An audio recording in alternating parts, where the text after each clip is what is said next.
here's your latest African news. Morocco. Morocco, latest country that's engulfed in flames. Firefighters in northern Morocco are battling to put out 2 forest blazes, a forestry official has said, as the North African kingdom swelters in a heatwave. Firefighting planes were used to tackle the conflagrations, which had already destroyed some 200 hectares of forest. Several parts of the northern African kingdom have seen temperatures of up to 49 degrees Celsius, 120 Fahrenheit, according to weather authorities. Morocco joins several other Mediterranean countries that have seen forest fires in recent weeks, including their neighboring Algeria, where at least 90 people were killed in wildfires just last week. Sudan is still pushing to mediate Tigray conflict. Despite rejection from Addis Ababa, Sudanese Prime Minister Abdallah Hamdok has said his country will continue pushing for a peaceful solution to end the conflict in Ethiopia. He said Sudan had reached out to all sides in a bid to end the conflict. Hamdok called on all parties to the conflict to embrace a peaceful process to end the conflict in Ethiopia's northern Tigray region. Hamdok, who also is the chairperson or chairman of the Intergovernmental Authority on Development, IGAD, said his initiative to mediate between the warring Ethiopian parties within the regional bloc's framework is still in place. On August the 6th, Addis Ababa rejected Sudan's initiative to mediate between Tigrayan rebels, Tigray People's Liberation Front, and the central government, saying Khartoum is not trustworthy to mediate while illegally occupying Ethiopian territories, thus straining relations. Hamdok stressed that the purpose of his initiative was meant to maintain the unity and the stability of Ethiopia. Algeria accuses Morocco of involvement in its deadly fires to review relations. Algeria has decided to review its relations with Morocco, unfortunately accused of being involved in the deadly fires that ravaged the north of the country, according to a statement from the Algerian presidency.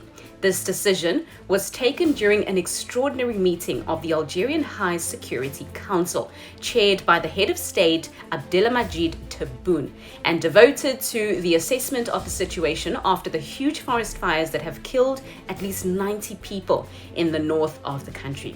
President Tebboune said that most of the fires were of criminal origin. Algerian officials accused a Paris-based Kabyle independence organization of being involved in the fires and in the lynching of a man wrongly accused of arson in the northeastern region of Kabylia, the region most affected by these fires. They also implicated the London-based Islamo-conservative Rashad movement. These two movements, the Bete Noise of Algerian government, are illegal in Algeria, where they were classified as terrorist organization on May the 18th. Most Algeria forests under control, according to emergency services at the moment. Eritrea. UN calls for the country to free journalists held for 20 years. United Nations experts have demanded the immediate release of an Eritrean journalist who has been held without trial for 20 years. A UN Special Rapporteur on Human Rights said Dawit Isaak had never been charged and had never spoken to his lawyer. She said there were fears for his life and urged the Eritrean authorities to present evidence that he was still currently alive. Mr. Dawit, who is a Swedish Eritrean national, set up one of the country's very first independence newspapers in the 1990s. He was then arrested after it published an open letter from politicians demanding political reform. Burkina Faso. Thomas Sankara assassination trial to begin on the 11th of October. The trial of the assassination of Thomas Sankara, a Pan-African icon killed with 12 others in a 1987 coup, will begin on October the 11th in Ouagadougou. Burkina Faso's military prosecutor announced this on Tuesday.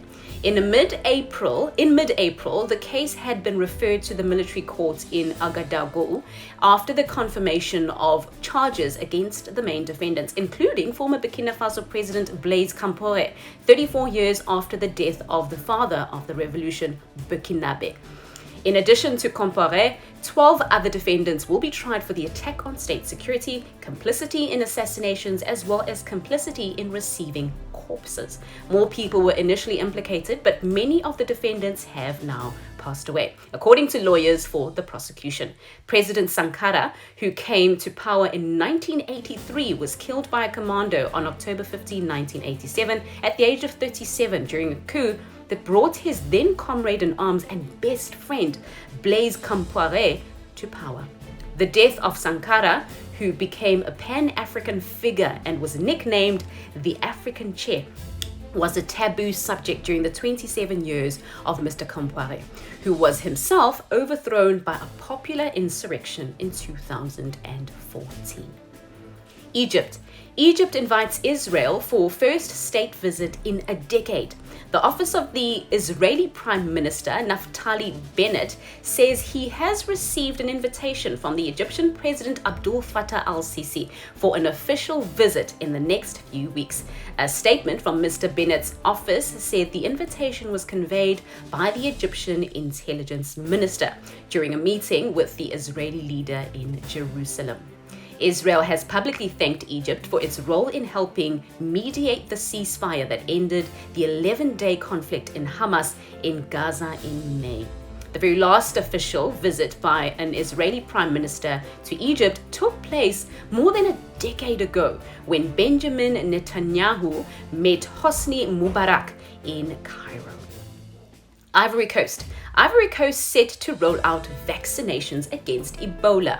Ivory Coast has recorded a case of Ebola, the first occurrence of the deadly disease in the country in nearly 3 decades. Officials at the Institut Pasteur confirmed the case after testing samples taken from an 18-year-old Guinean woman.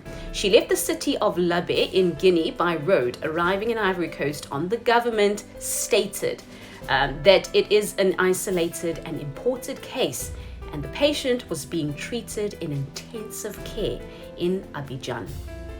Ivory Coast already had doses of the vaccine against Ebola, which were being given to anyone who had been in contact with the patient herself, such as the medical staff that's currently treating her.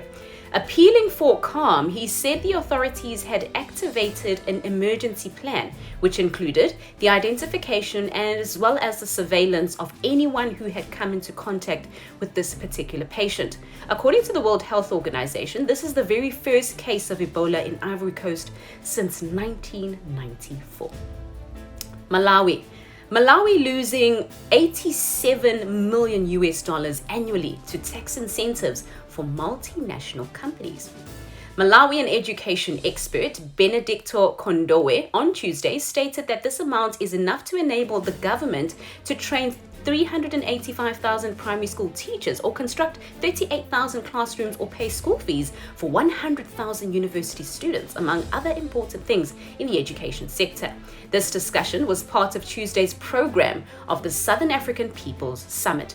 Kondowe called upon authorities in Malawi and other SADC member states to be decisive in policy decisions to ensure that they preserve for things that really matter the limited resources that are generated.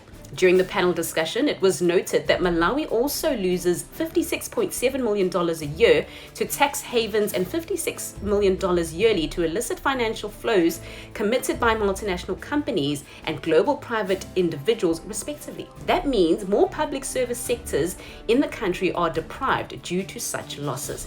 Panelists attributed the toxic tax incentives, tax havens, and illicit financial flows to archaic and oppressive double taxation agreements and improperly regulated sales of export proceeds, mostly by multinational corporations.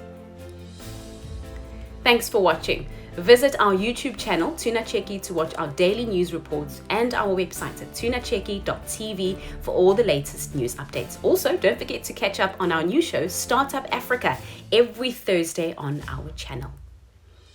You can directly support this news series by becoming our YouTube member or becoming a patron.